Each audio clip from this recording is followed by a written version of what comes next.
Hey everybody, welcome to the channel, glad to have you here. Today we're going to be looking at a new custom Conquest. And this is going to be a large funds, ultra funds battle with large armies on edges of Athel, Loren. So kind of the initial transition from Bretonnian land to Wood Elf land, to Athel, Loren itself. And so my Glady is not going to allow these Bretonnians to march into our lands. And so I'm going to be going up against hobotango here. And now he was in a number of my previous videos. He's going to be leading Bretonnia as they assault the forest. Maybe the Lady of the Lake did something non-chivalrous, and and Leon Kerr is coming to take his revenge. So you can see here, taking a long time to load in here, but that's just because the map is so huge. But you can see here, I have a nice diverse army, treekin, flying, a huge flying contingent, a good archer force, and a ton of spear infantry, along with some war dancers to chew through some infantry. We lost our sound here. That's fine. There we go. Okay, and so look at this map. You can see the waystones, kind of guarding the edges of Athel, Loren. What this really needs is like a huge, gigantic graveyard here that the elves put here to ward off enemies. There's a wonderful lore video about that, or just lore about that, where the vampires come, or not the vampires, a famous necromancer comes and just raises up all these dead they stacked outside, and almost takes out the great tree. So, wood elves not always the smartest, but you can see here all these kind of Bretonnian farms on the outskirts. This road. Maybe they worship the lady. They're growing some like food here, some flowers, some apple orchards. And there's a little tiny Bretonnian fortress over here. So the Bretonnians could defend this river if we decide to go the other way, but in this one we decided that the Bretonnians were going to attack Athel, Loren, and you can see there's a long winding river. There's a crossing over on this side, but it does have that kind of swampy ground, so you can even hear the stream. Yeah, it has that swampy ground, so your small units will get impacted. And you can see a kind of dense forest, and then it opens up a little bit, and it has all of these like terraced ledges, where you can kind of set up and defend, and they go all the way far back. There's even some nice open space over here for your bows for like a final last stand over here. But I'm not gonna make the Bretonnians march that far to get to me. And so I'm going to take the first kind of defensive line. I don't think the Wood Elves would allow them that far in. You know, they can come in the first, like, 100 meters. You know, that's fine. That's where we kill them. But past that is sacrilege. So I'm actually going to start over here. His army is a little bit simpler to cover. He's got a ton of these men-at-arms with polearms. You can see chevroned up to huge amounts because this is ultra fun, so Bretonnia has a hard time spending enough money to fill out the roster, but he did this by cheving up a lot of his troops. He has two trebuchets here. I like that. You know, a little counter to the arrows of Kurnos that I'm going to be spamming his way. You can see a ton of peasant bowmen to contest. Over on this side, he's got even more men-at-arms with polearms. These ones not cheved up, and a huge contingent of Grail Knights and mounted yeomen. So definitely like this choice, a little bit of a fast mover. And these guys are going to be great for taking out my archers if they can get around the flank. And of course, he has two paladins and Leon Kerr, and he will be marching up to become fertilizer for Athel, Loren. I do miss that. I wish there was a damsel here. Some Curse of the Midnight Wind can really make a huge difference in a battle. So we're just going to start on the edges of the forest and work our way in. Over here we have 2 Deepwood Scouts with Swift Shiver Shards. So these guys shoot 2 arrows at once, and so they're going to be doing a ton of damage to the pole arms as they approach. I also have 2 Waystalkers, each with arrows of Kurnos, and Master Ambusher, so they're going to be able to shoot from the forest as he approaches without showing themselves. So that was kind of the idea here. Skirmish him as he comes in, drag him in to this kind of death trap. And I've got, you can see here, just regular Glade Guard everywhere, because I didn't want to spend too much money on them. And they're spread out along all these terraces here to be shooting in. Behind each one, I have some War Dancers with Azrai Spears. And I do have a couple of War Dancers with Azrai Spears farther up here to protect my Deepwood Scouts from any like sudden cav charges. I do have I think like 6 treekin spread out across the line, everywhere, just creating kind of like, you know, I don't want him to engage or get anywhere near my archers really. So you can see I kind of have a staggered approach. I have a couple of Dryads. I have a Branch Wraith over here. We'll do on my flying squad later. I have 3 of these War Dancers who are going to be really, really good at taking out pole arms or anything like that. Just these guys will be here to finish up the peasants or to charge into these gaps when the peasants get here. Kind of like, you know, diving our way in, tearing apart some peasants with their insanely high attack. Over here I do have a smaller kind of flanking archer. And they're over here being protected by some Eternal Guard. Some more Dryads. I have 2 of these units of Hawk Riders. So these guys will be skirmishing and then also charging into the backs of Cav. You know, because they do armor-piercing damage, so they will be definitely very, very useful. And I was expecting him to bring an Air Force here, so I wanted my own Air Force to contest the skies. So I have 4 Great Eagles. A Forest Dragon over here. Definitely a super cool unit. And I'm just going to press play just to get the action started as I finish up here. And you can see I have a Glady on a Forest Dragon as well. So I have 3 arrows of Kurnos here in the front, and that's what's going to force him to come in here and play my little game in the forest. Because that's a lot of arrows of Kurnos. Oh, I did miss something. I do have, where are they? There's one. I have 1 Wild Rider over here. He was deployed, kind of vanguarded, but I realized I should probably have 1 in the back to counter any cav charges and just protect my archer, so I'm going to move that one back. But I am going to keep this one over here hidden away. I don't think it's actually hidden right now, which is sad. But they'll be trying to go after the field trebuchets. Over here you can see I think I just launched my first volleys, and you can see I did a little bit of damage to this men-at-arms with polearms.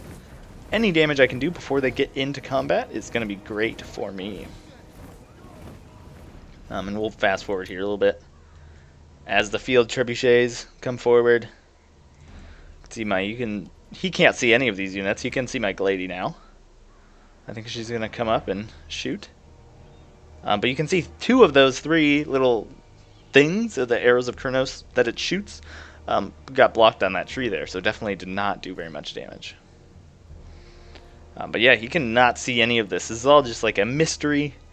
And soon he's just going to see some arrows flying out of the woods. Hopefully not too many of them get blocked by these 2 little trees, but knowing my luck, they will. But yeah, he's just going to keep approaching, and my arrows of Kurnos are just going to keep coming. So, got to drag him in here somehow, and extend that skirmish phase as much as possible as the Wood Elves. Here I'm even going to come up, and he's going to start shooting at me with the field trebuchet, but I'm not really worried about that. I'm really only worried about these peasant bows. And there's just a ton of polearms here, so I kind of want to get these guys off the field. Took out 3 dudes with that arrow. His peasant bowmen are coming up. I was hoping he would move his main line here into range first, and then his peasant bowmen would have to run up to get into range. But sadly, I'm not going to be that lucky. But now my Waystalkers are going to be coming in. Pretty bad arrows of Kurnos there. And so while I can shoot at him, he can't see me at all. So that is definitely something good.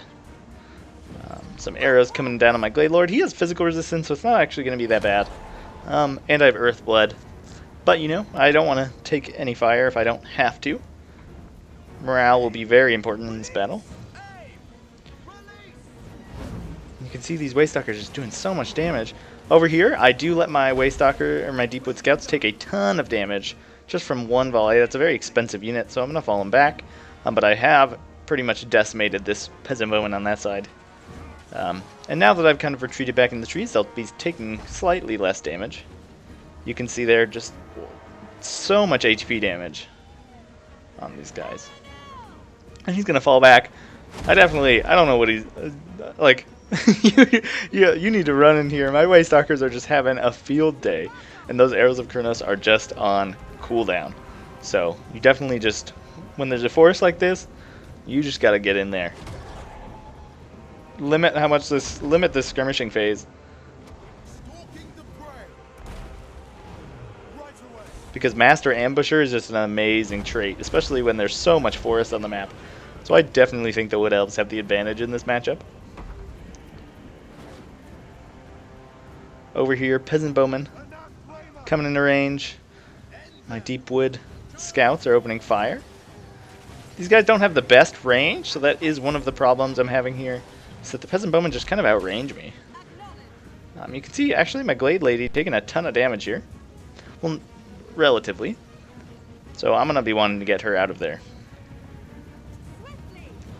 And these Grail Knights are moving up, so just not good. You can see here I'm moving my Wildwood Scouts around, hoping he won't notice. He'll be too distracted with the front line. And you can see all my guys kind of just falling back here. As I realize I'm starting to not trade cost effectively here. But you can see the Bretonnians. I'm really excited for the upcoming patch. They're going to have fire arrows, which I think are just going to be so cool. Over here, I am not microing these guys, so I'm really not paying attention. And so these mounted yeomen over here are going to... these stags are, just going to stand still. Because there's a lot going on. So they're just going to stand here and get charged by these mounted yeomen as the Peasant Bowmen move up. What is this trebuchet firing at? You can see here, bringing all my troops into... ooh, nice shot there from the trebuchet. Coming into those war dancers. You can see I healed up these Deepwood Scouts. And these this Glady with Earthblood. And why I did that is I saw they had only lost one model. So Earthblood was still going to be useful. Because, it can only heal models, it can't regenerate dead people. Here, cavalry coming up in front, which is why I pulled back all these Deepwood Scouts. But I did move one over here to kind of... Oh, wow. You can see that. Arrows of Kronos taking out 2 Grail Knights. And you can see just how ineffective these bowmen are in the forest. Just like all their arrows are being blocked. One got through there and it missed. Grail Knights charging in. They have no idea what's coming. And they're going to just be marching straight up here. And as they kind of sit and figure out where they want to go, they're going to be peppered with some more arrows. Any damage I can do on these guys is great. Over here, some initial tree men and Eternal Guard have been engaged. But they are within range of some archers. So I'm going to be firing in. They are not armor piercing, so it won't be doing too much damage, but you can see they're already routing. I am sending my Flying Goon Squad over. And here they get into my War Dancers with Azrai Spears and do a ton of damage, especially for cavalry against spears. I'm just decimated on the charge there. But I am dealing some good damage with my archers, so that'll pay off in the long run. Over here, my giant Goon Squad got in here and is just tearing apart these Grail Knights.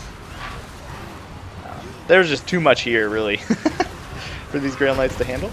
And these men-at-arms with polearms are turning their back on my archer formations.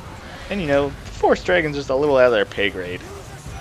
I'm sending some tree men. Oh my god, devastating Dragon Breath. They're knocked down a ton of models. Over here, he has kind of decided to go after these guys. And he's allocating some Grail Knights, so these guys are going to die a very painful death outside of their beloved forest. I just had them on skirmish mode, so this is where they auto-ran. And over here you can see I'm pulling out my Air Force now that I've kind of done their initial shock damage, and there you can see I'm routing these Men-at-Arms with polearms. There's Terror here, so that's never good. And he's just kind of lobbing in more peasant halberds. Devastating Arrows of Kurnos there. Definitely missed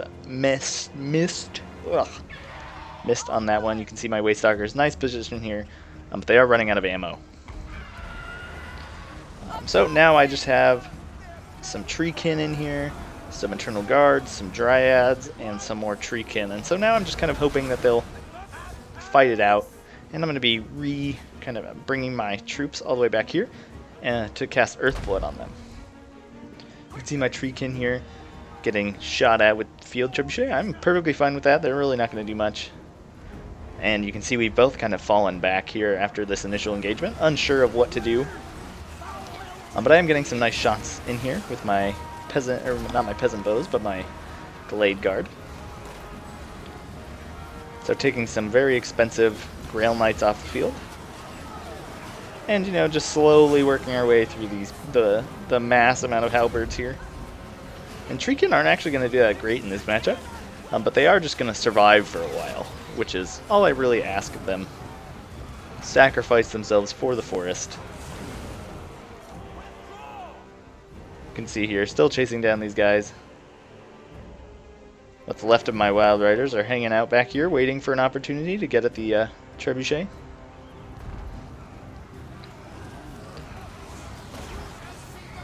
And the Grail Knights, actually, with their magic damage, are going to avoid the physical resistance that the tree can have.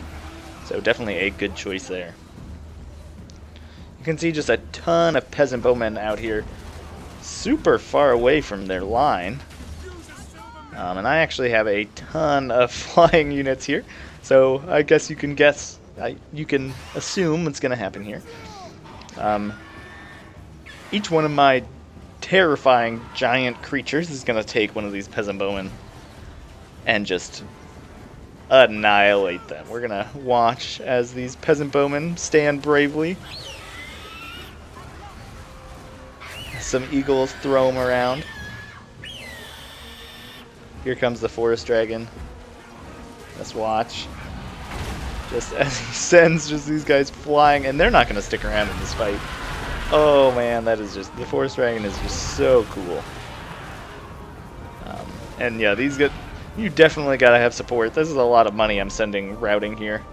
And you can see all his troops coming in, his Grail Knights. I don't want that. I don't want my troops to be caught out here. My Hawk Riders coming in.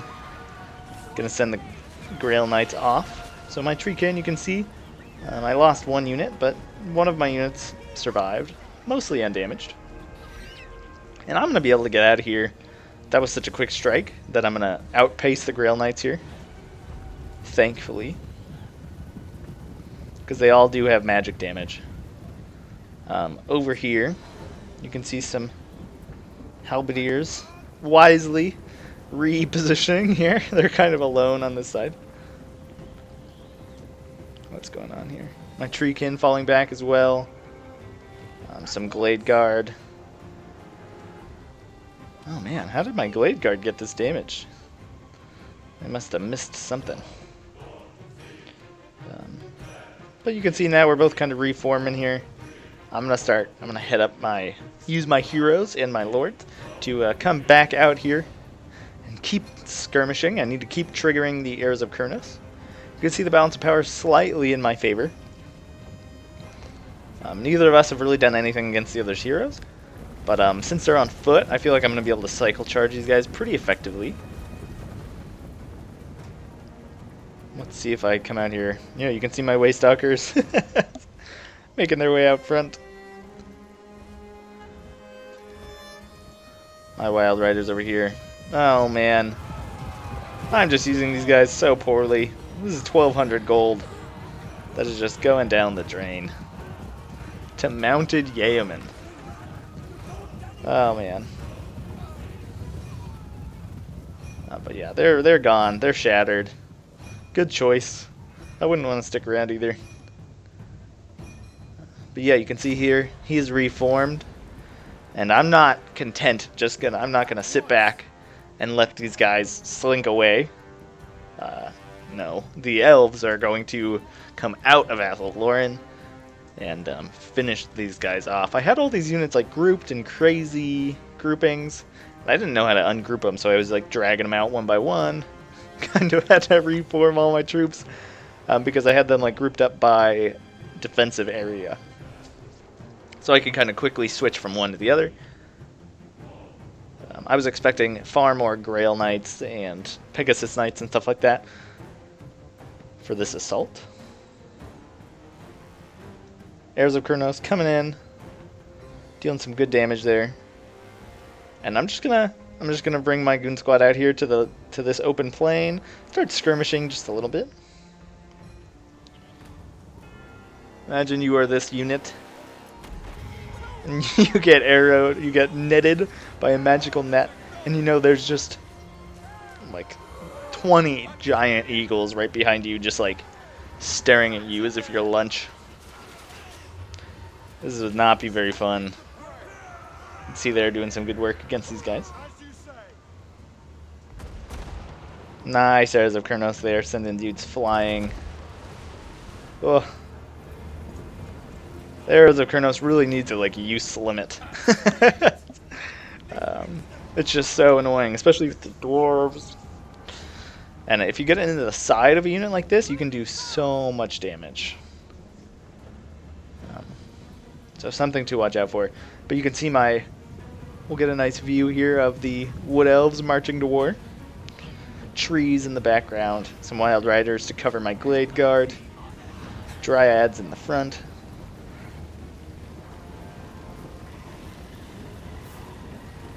Oh boy. Led by this branch wraith. The dryads, of course, they're the frenzied dryads. Always perpetually angry dryads are going to wisely go out first and then turn around. But now they're going to charge these halberdiers. Men-at-arms with polearms. And this is going to be a fight they're going to love here. Just like tearing these guys to bits. But some Grail Knights are coming in for a charge. And their magical damage is going to go right through the physical resistance of these dryads. Really their only good trait. Some Deepwood Swift Shiver shards over here, poking at these polearms. My treekin are going to get into these guys. I just need to protect my archers here, and that's what I'm doing. But he's kind of blobbed up here, so I'm perfectly happy to take that fight. I have Earthblood, so blobbing up is definitely going to favor me. And my Great Eagles are going to start snacking on these peasant bows. Same with my dragon. Without these peasant bowmen here to kind of slaughter the treekin, I really don't think there's any way he can beat my treekin. So that was kind of the idea there. Some Arrows of Kurnos here coming into the blob. And you can see the balance of power shifting in my favor. All those arrows getting blocked by trees. So you can see here what I mean by definitely just not the best. Definitely a very melee focused elven army is... Oh my god. That Arrows of Kurnos was devastating. An all melee army is kind of... Or a melee focused army is definitely the one you want when fighting in a dense forest like this. Because really your range units are not going to pay for themselves. You can see this forest dragon munching on the Eliakur. But I'm going to bring my dragons over here to just try and rout this. I want to get these Grail Knights off the field. You can see his archers and stuff are routing, but they are coming back. He's got some more halberdiers coming in from this flank. Some Grail Knights coming back. My zombie dragons are going to come in here, try and protect my archers. Oh man, sending his own troops flying. I'm surprised these men-at-arms with polearms are still around. As you can see, some of his Grail Knights did get in here. And they're just going to slaughter these poor Glade Guard. But they've expended most of their ammo. You can see Wild Riders running. My Hawk Riders here got into the Grail Knights, and they're going to love that rear charging that because of their armor-piercing damage. Those guys are just so cool. Over here, you can see Treekin tearing apart some men-at-arms with polearms, sending them routing. My Legolas chasing some broken men-at-arms. He's out of ammo. There you go. And these guys are going to get in here too. My Great Eagles are kind of on wrap-up duty.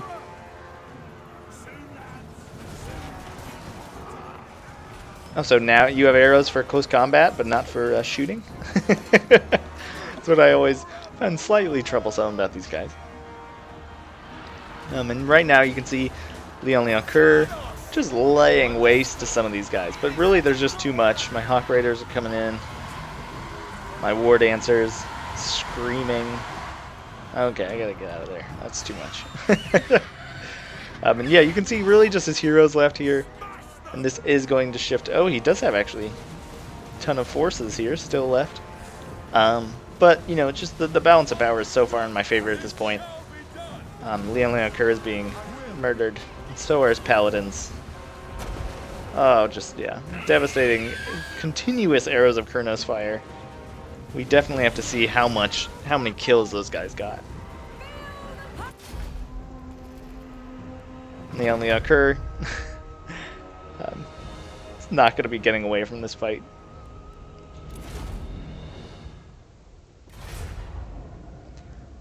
So yeah, look, you can see here 205 on my Glady, 150, 165. Just amazing kills on these guys because of those arrows of Kurnos and just being able to skirmish for so long. 100 kills on this Force Dragon. Definitely still had a lot of killing left in it. A lot of these War Dancers with Azrai Spears got singled out and murdered, so they didn't do too well. You can see my Hawk Riders doing pretty well. So my Great Eagles doing okay. One of my Deepwood Scouts chevroned up, which is pretty good. And one of my Wild Riders did as well. So killing some Grail Knights, I'm assuming, got them those. But yeah, you can see 90 kills on this one, pretty good. The War Dancers, I didn't really get them in very much. So definitely could have used those guys better. Let's go take a look. You can see all the Grail Knights doing pretty well. 60, 89, 75, 51, 58. A lot of these polearms not getting very many, and especially these peasant bows. I expected them to get a little bit more. But they were primarily shooting at like Treekin and Forest Dragons and stuff like that. So, you know, not going to get a lot of kills from those. And you can see that one getting 0. Leon Kerr, only 28. But yeah, in the end, that's kind of what did it, is just this mass arrows of Kurnos spam. I probably wouldn't bring so much next time. Maybe just 1 or 2. But I just thought that would be kind of fun. We get some cool cinematic views of this battle against Hobotango. And I will put a link to his channel in the description. He does run he has a YouTube channel. And there you can see all sorts of cool stuff. Some Total War and a ton of other games. So definitely go check his channel out. And thanks for watching. That's that.